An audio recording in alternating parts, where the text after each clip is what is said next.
Fala galera, beleza? Seja muito bem-vinda, seja muito bem-vindo à nossa segunda aula sobre os problemas ambientais que mais aparecem na prova do Enem.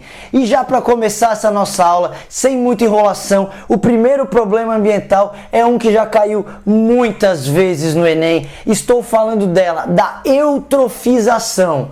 Galera, eutrofização, tipo de poluição aquática, então poluição das águas. E a palavra trofo tem a ver com alimentação, com nutriente. E o eu na frente, o prefixo eu, significa alguma coisa que é verdadeiro ou que é ampliado, que é aumentado.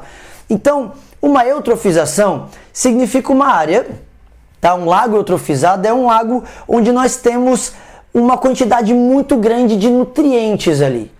Mas o que isso vai desencadear? Então eu queria assim, ó, eu tenho aqui para você uma cascata de acontecimentos, beleza? Eu queria antes dar um aumento aqui, vamos dar um aumento nessa imagem, vou dar um detalhe nela, uma imagem muito legal, um esquema montado por Água Sua Linda, e repara aqui o que seria essa eutrofização. Bora lá no aumento que eu quero te mostrar uma coisinha bastante interessante aqui. Então o que nós temos para essa área de eutrofização é o seguinte. Você vai ter que entender uma coisa, galera. Existe uma relação de um nível de nutrientes alto. Então, um nível normal de nutrientes, as algas estão felizes, vão consumir, vão produzir oxigênio da maneira equilibrada e com isso sobra oxigênio para todos e está todo mundo legal, esse corpo d'água está equilibrado.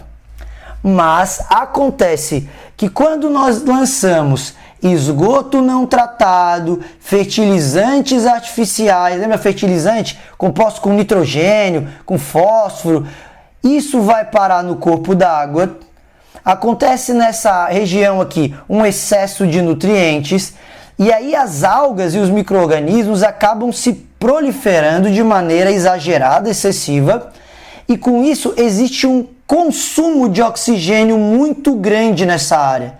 Obviamente, se o consumo de oxigênio for grande, vai começar a faltar oxigênio para os organismos aeróbios e com isso nós temos um ambiente totalmente modificado, totalmente transformado.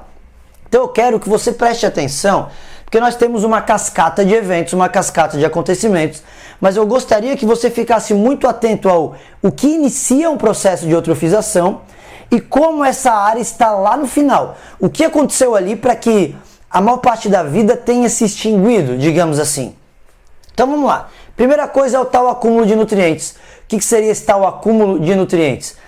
Então nós lançamos, por exemplo, esgoto, seja de cozinha, seja um esgoto do banheiro, algum fertilizante, algum adubo, algo que enriqueça aquela área com compostos nitrogenados, fosforados, por exemplo, nitrogênio, fósforo, que tem qualquer coisa dessa ali. Quem vai gostar disso? Quem que está nesse corpo aquático e que utiliza essas substâncias inorgânicas ali com nitrogênio, com fósforo e tal, para o seu metabolismo? Os seres autótrofos, as algas vão gostar. Então, galera, ó, quando a gente tem essa condição aqui de acúmulo de nutrientes, nós temos uma proliferação muito grande de algas. E o que acontece? Essas algas começam a se proliferar, boa parte delas se instala, se estabelece na superfície da água, então já começa a modificar esse ambiente, não deixar penetrar a luz para quem está mais embaixo, o oxigênio que precisaria penetrar nessa água, a aeração daquela água já não vai acontecer, então essas algas estão se proliferando.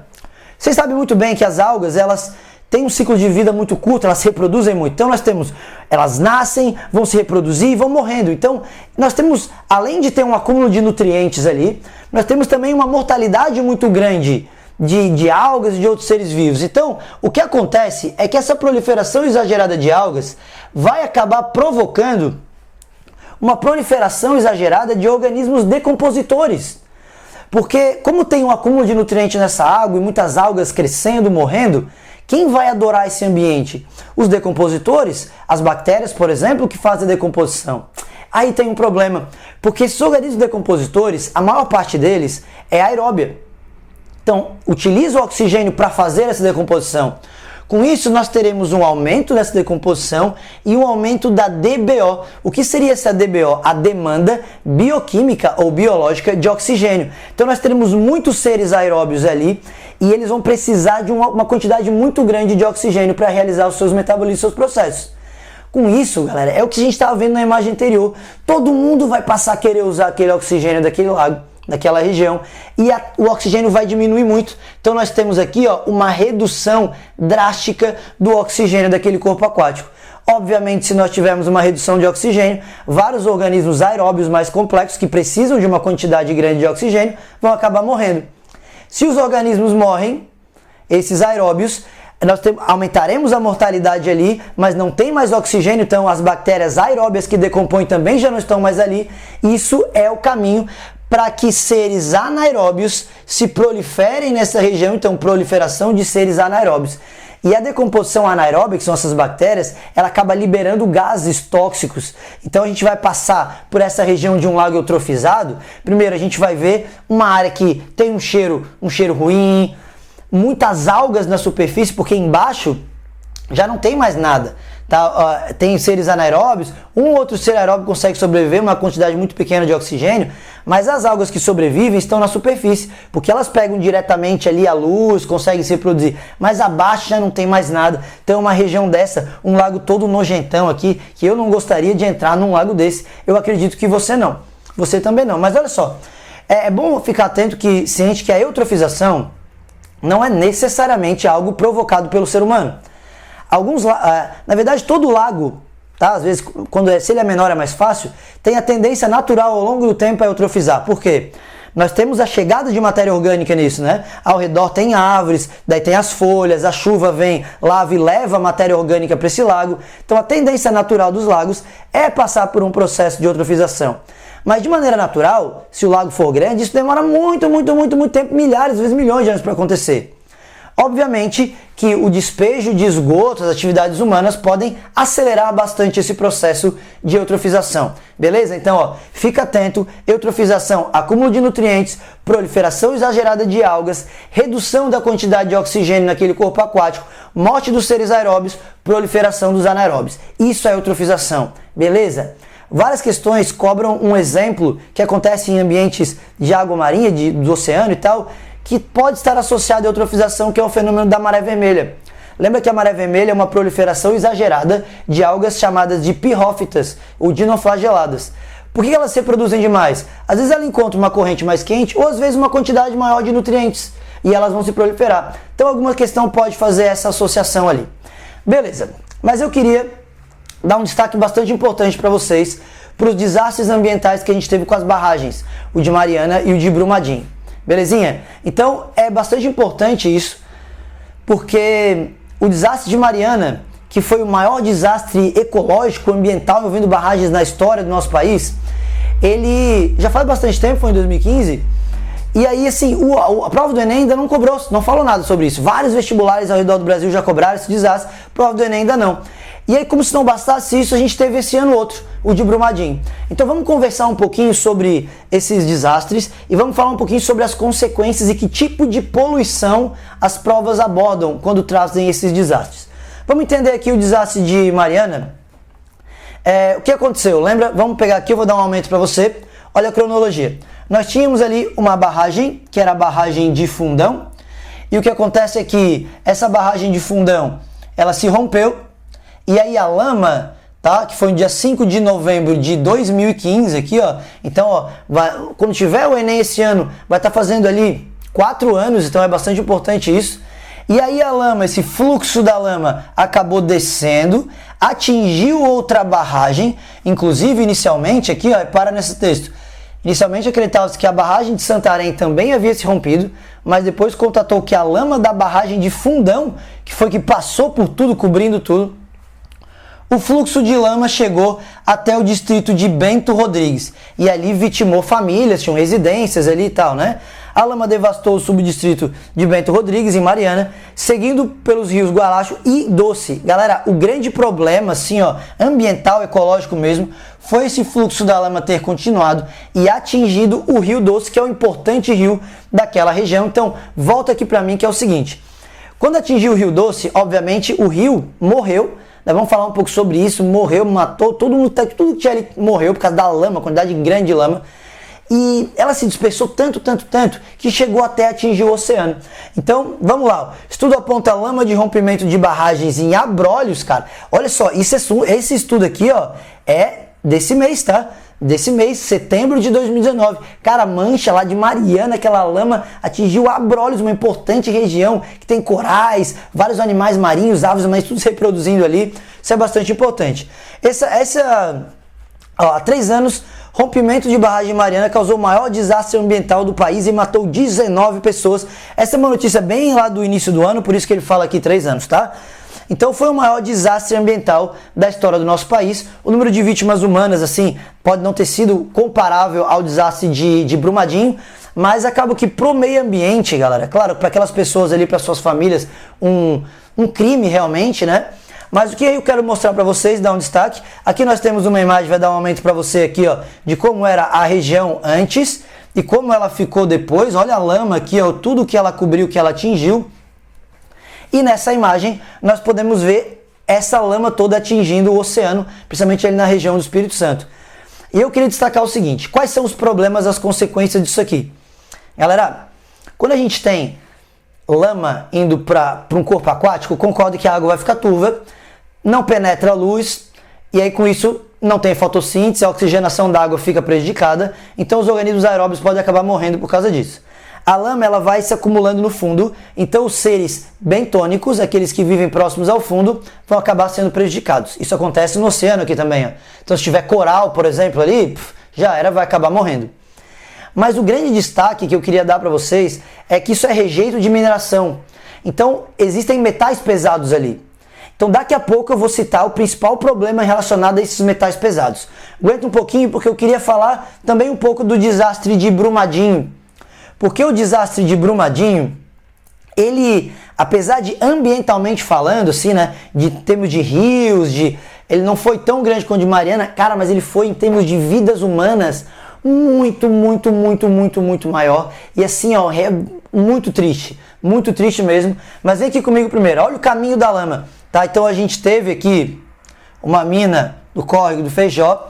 E aí essa lama, olha só o caminho, pega essa imagem aqui, ó, a barragem se rompeu, também foi descendo lama, atingiu ali, ó, várias residências, as construções que tinham ali, muitas pessoas acabaram morrendo, algumas até hoje não foram encontradas. E também atingiu um importante rio da região, que é o rio Paraopeba. Tá? Então também foi um desastre ambiental e ecológico muito importante. O resgate é muito triste, né? Você deve ter acompanhado imagens de resgate das pessoas, resgate dos animais que ficam presos, animais de criação que acabam ficando presos ali, às vezes têm que ser sacrificados. Então é um problema, ou foi um problema e continua sendo, porque isso não se resolve de uma hora para outra, bastante grave. Olha só essa imagem triste, tudo coberto de lama ali. Olha a quantidade de vidas humanas. Sobe para 249 o número de mortos no rompimento de barragem. Essa notícia é agora, de agosto desse ano, no mês passado aqui, ó. E ainda outras 21 pessoas seguem desaparecidas ou sem identificação. Então, galera, isso foi um desastre ambiental, um crime ambiental, melhor dizendo, muito importante, crime contra a vida das pessoas. E olha só, uma outra coisa que tem reflexo e consequência por muito tempo. Porque aquelas pessoas, primeiro que tem a tristeza de perder familiares, parentes e amigos. Segundo, elas saem das suas casas e acabam tendo sua vida totalmente transformada. Elas não podem mais executar as atividades diárias que faziam. Muitas famílias dessas regiões às vezes sobrevivem da pesca e aí o rio morre e não tem mais peixe, e eles não têm mais o que fazer e ficam recebendo uma ajudinha de custo por mês ali muito baixa, mas que não é isso que traz de volta a dignidade. É o trabalho, é a ocupação, e essas pessoas acabam tendo muitos problemas psicológicos. Então olha só também essa notícia desse mês agora, de setembro. Após lama, Brumadinho registra alta de suicídio e prescrição de remédios. Muitas pessoas estão entrando em depressão, precisando de remédios, de atendimento médico, por causa dessa situação toda que não se resolve, né? Então, sim, E ainda existem várias outras barragens naquela região, várias outras, algumas com aquele risco de romper, então é sempre aquela tensão das pessoas. Então tudo, obviamente, em nome da ganância do ser humano, que só pensa em explorar, extrair tudo que puder, sem tomar o devido cuidado, as devidas precauções para que um acidente, um desastre desse não ocorra. Mas eu queria deixar bem claro que quando a gente está tratando de desastres como esse, de metais pesados, nós podemos também falar um pouquinho de agrotóxico para juntar os dois num problema só, que lá no final da aula eu vou juntar para você. Vamos falar um pouquinho de agrotóxico, porque vocês sabem que a gente tem comentado muito sobre agrotóxicos. O agrotóxico, ele é algum tipo de substância que é utilizado para combater alguma praga de plantação, e essa praga de plantação pode ser um inseto, pode ser um fungo, pode ser uma outra planta, uma erva daninha.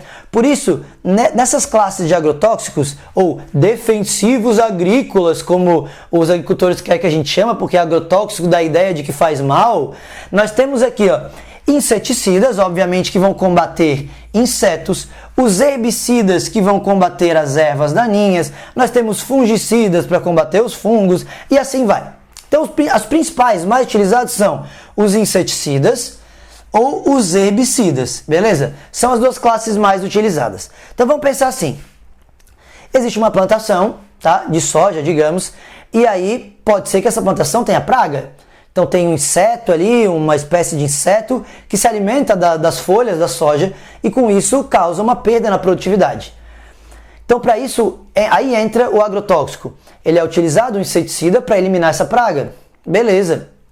Durante um momento que nós precisamos de um aumento na produção, porque a população humana aumentou, começou a ter um poder econômico maior, consumir mais, a gente precisou ter uma produção maior de alimento. Então os agrotóxicos foram fundamentais nesse aspecto. O grande problema é que desde essa época onde a gente começou, depois da Revolução Industrial ali e tal, começou a aumentar a produção, nada foi feito em termos de investimento, ou muito pouco foi feito em termos de investimento, para que a gente pudesse pensar ou talvez desenvolver uma forma de produção que precisasse menos de agrotóxico. Muito pelo contrário, foi cada vez mais se criando uma dependência, a cadeia produtiva foi cada vez mais dependendo do uso dos agrotóxicos. Então é como se fosse uma venda em consórcio, uma venda casada. Ó, você compra a minha semente transgênica, mas ao mesmo tempo tem que comprar o meu agrotóxico, senão tu não vai conseguir produzir. E aí, cara, basicamente hoje, com os modelos que nós temos de produção, de agricultura, de monocultura, nós temos uma área gigantesca que só tem milho, por exemplo. Gigante. Concordo que se aparece uma praga nessa área, ela está feita na vida, porque tudo ali é o alimento dela. Se não tivesse tanto milho, se não fosse uma monocultura, talvez essa praga não conseguisse se instalar, porque ao redor daquele milharal teriam as árvores, e aí podia ter um predador dessa nossa praga, e ele mesmo podia fazer o controle. Ali não, cara, com isso a gente tem que usar mais agrotóxico para combater essa praga e mais, porque é tudo monocultura, e isso para o meio ambiente é péssimo, galera, é péssimo. Esses agrotóxicos, eles causam uma série de problemas ambientais, então contaminação do solo, das plantas, do lençol freático, já vamos falar disso, da água, tá? Uma tal de bioacumulação, aguenta um pouquinho, já vamos falar. Mas também, ultimamente, vocês sabem que a grande quantidade de agrotóxicos, uma coisa que tem aumentado, tem ampliado, venceu o Brasil, por exemplo. O Brasil é o país do mundo que mais gasta com agrotóxico? Depende. Olha, o gasto com agrotóxico por área plantada, o Brasil não é o que mais gasta. Tá? Nós temos o Brasil em 7º lugar aqui, ó, por área plantada. Então tem Japão, Coreia, Alemanha, estão na nossa frente. Mas aí, se a gente pegar que a área plantada no Brasil é gigantesca, é maior do que nesse país aqui, ó, então o Brasil utiliza mais agrotóxico que eles. Tá? Então nós usamos mais agrotóxico, não por área plantada, mas num total, como a gente tem uma área plantada maior. Se a gente observar a quantidade de agrotóxico vendido no Brasil nessa década em 1.000 toneladas, nós temos de 2010 para cá aumentos, a fonte do IBAMA, aumentos, do último ano, 2016 para 2017 a gente teve basicamente se estabilizando ali, mas nós temos cada vez mais utilizado mais agrotóxicos, o que é um problema, porque afinal de contas, agrotóxicos certamente bem para a saúde não faz. Que tipo de malefício ele faz, ainda a gente precisa de estudos de mais longo prazo para saber. Mas uma coisa é certa, veneno Nenhum faz bem para a saúde.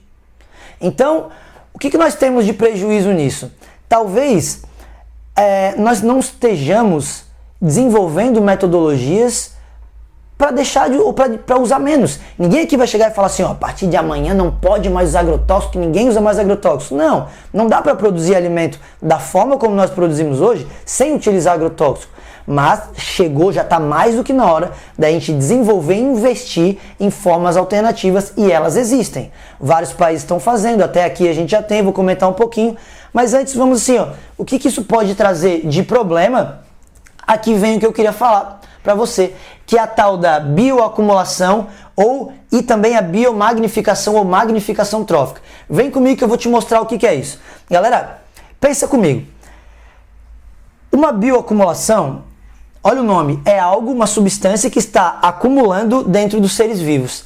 Então, quando a gente tem algum tipo de substância que não é biodegradável, que pode ser um agrotóxico ou um metal pesado lá do desastre, Mariana, Brumadinho, isso vai contaminar a água, tá? Então aqui, ó, toxina como metais pesados ou agrotóxicos, eles vêm para a água. Aí o que pode acontecer? Quem está na água ali, por exemplo, as algas, o fitoplâncton, vai acabar absorvendo esse tipo de composto ali. Só que como ele não consegue metabolizar, eliminar, aquilo vai acumular e vai ficar dentro do corpo dele. Então o que nós temos aqui, ó, é que esses autótrofos começam a acumular esse agrotóxico ou esse metal pesado dentro do seu organismo. E aí vamos ver assim, ó, é uma concentração bem baixa. Vamos botar uma concentraçãozinha aqui, ó, sei lá, 0,01, tá? Eles geralmente falam em partes por milhão. 0,01. Uma concentração baixinha e tal, não sei o quê. Só que aí, essas algas, elas servem de alimento para um zooplâncton. E quando esse zooplâncton se alimentar da alga, toda essa concentração desses poluentes, desse agrotóxico, metal pesado, vai passar a fazer parte do corpo do zooplâncton. Só que esse zooplâncton, ele come muita alga ao longo de sua vida, então a concentração vai aumentando. Então digamos que aqui do zooplâncton, nós podemos ter uma concentração que agora aumentou para 0,1, cara. Olha só a concentração como já aumentou muito. E esse zooplâncton, ele também serve de alimento para outros animais um pouco maiores, para peixes pequenos, por exemplo. E aí esse peixe pequeno, cada vez que come zooplâncton, absorve e acumula no seu corpo aquela concentração. Então aqui, ó, nós podemos ter uma concentração agora maior, meu Deus do céu, 1 parte por milhão. E o peixe pequeno serve de alimento para um peixe grande. E aí nós podemos ter aqui, ó, 10. E de repente um humano vai comer esse peixe. E aí tudo aquilo que foi sendo acumulado ao longo da cadeia alimentar inteira tá ali nele, por exemplo, tá? Digamos. Então presta atenção numa coisa. Bioacumulação, portanto, é quando algum tipo de substância não biodegradável ele acumula dentro de um organismo vivo. Mas como esse organismo faz parte de uma cadeia alimentar, essa concentração ela pode ser ampliada, amplificada ao longo da cadeia alimentar. Aí nós temos a biomagnificação, também chamada de magnificação trófica. Beleza? Biomagnificação ou magnificação trófica. São dois problemas muito importantes. E o que eles vão trazer? Ó, metais pesados, tá? Geralmente quando fala de biomagnificação, ou também os agrotóxicos. Então vale muito a pena ficar ligado nessas duas formas de poluição, tá? Metais e agrotóxicos por causa da tal da bioacumulação e da magnificação trófica. Para fechar, você também já sabe muito bem que o desaparecimento das abelhas também tem sido muito relacionado à utilização de agrotóxico. Galera, se eu uso um inseticida para matar um gafanhoto, sei lá, que é praga de plantação, a abelha é um inseto também. Então a abelha vai sofrer. Com isso a gente reduz a população de abelhas. Um outro problema também, se ela não morre imediatamente por causa do agrotóxico, não, foi estudado que aquele agrotóxico não mata a abelha, mas talvez deixe o organismo dela mais frágil. E o que está acontecendo muito com as abelhas é que elas estão morrendo com parasitas. Então elas estão pegando mais vírus, ácaros, tem uma mosca parasita, elas estão mais suscetíveis a isso. Por que será que elas estão mais suscetíveis a esses parasitas? Talvez porque a saúde delas esteja debilitada. Tá? Então o desaparecimento das abelhas também pode ser linkado com a utilização cada vez maior de agrotóxicos. Beleza, galera? Então o agrotóxico é um problema, metais pesados, desastres ecológicos são um problema, a eutrofização também é um grande problema. Rapaziada, olha o que nós temos de solução. Tem solução para utilizar menos agrotóxico? Olha só essas imagens, eu vou mostrar no aumento. Tem sim, ó. Uma forma que a gente poderia usar é a agrofloresta, que já caiu na prova do Enem. Aqui, ó, essas duas imagens bem bonitinhas, que a fonte é Árvore Ser Tecnológico. Olha só, galera, o que é uma agrofloresta? Agrofloresta é quando a gente usa, tem plantações, repara aqui, ó, plantações em consórcio do lado com diferentes espécies. Tá vendo aqui, ó, tem árvores, tem outras espécies de árvores maiores, menores, tal. Isso vai criar um ambiente muito rico. E esse ambiente muito rico, ele vai tirar a necessidade de adubo nesse solo, porque isso tem muita matéria orgânica, tá? Os micro-organismos do solo, eles sobrevivem, eles deixam o solo mais rico, com isso é mais fácil de plantar sem usar adubo, não precisa usar agrotóxico, porque as pragas não conseguem se proliferar num ambiente desse. Porque ali tem muitos predadores, tem muitos competidores, então a natureza mesmo se regula.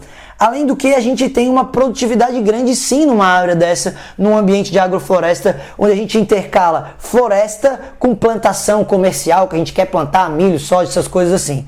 Tá? Então nós temos uma produção de alimento legal, nós mantemos a casa, o habitat de animais, já que um dos grandes problemas das monoculturas é desmatar a floresta inteira e tirar a casa dos bichos, das plantas, tudo, cara. É perda de habitat, perda de território. Isso é número 1. Causa de extinção de espécies hoje em dia é desmatamento. Então, se a gente utilizasse mais esse sistema de agrofloresta, seria uma vantagem para todo mundo, para a produtividade, para menos agrotóxicos, porque as pragas não iam se proliferar, para os animais que poderiam ter sua casa mantida, para as abelhas que têm flores diferentes para poder polinizar, melhor para todo mundo. Tá? E além dali, ó, uma agricultura moderna, produtiva, olha só, sem química é possível, porque se a gente tiver, tá, toda essa fauna mantida ali, nós podemos ter o solo sendo mantido, ó, sem veneno aqui, a microbiota do solo sobrevive, essa microbiota é muito importante para transformar os nutrientes no solo, disponibilizar aquilo para as plantas, fixar nitrogênio que as plantas precisam. Então, galera, dá sim. Utilizar controle biológico, próxima aula nossa de ecologia eu vou falar de controle biológico. Controle biológico é utilizar um ser vivo para controlar a população de outro. Em vez de eliminar a minha praga, o inseto praga, usando veneno, eu posso utilizar um outro ser vivo que faça o controle dessa população. Então tem sim muitas formas de se pensar e planejar uma agricultura um pouco mais sustentável. Basta ter investimento e vontade política para isso principalmente. E aí entra o nosso papel de cobrarmos dos políticos, de votarmos em candidatos aí que se preocupem com o meio ambiente, que levantem a bandeira ambiental, que tenham projetos e propostas para o meio ambiente. Não temos mais tempo a perder pensando em outras coisas e deixando o ambiente de lado. Não temos. Nós precisamos do planeta para sobreviver. Isso é muito importante, é urgente, urgente. Mas aí, sabendo que, além de problemas ambientais, o Enem também cobra outros assuntos de ecologia que caem muito, a nossa próxima aula, a aula 8, que vai ao ar na próxima terça-feira, dia 17, é falando sobre os conceitos ecológicos, relações ecológicas que sempre aparecem, cadeia, teia alimentar, ciclos biogeoquímicos, principalmente ciclo do nitrogênio, que cai direto no Enem. Então nós vamos abordar esses assuntos na nossa próxima aula. Valeu, galera! Mais uma vez foi um grande prazer, abraço e até a próxima aula.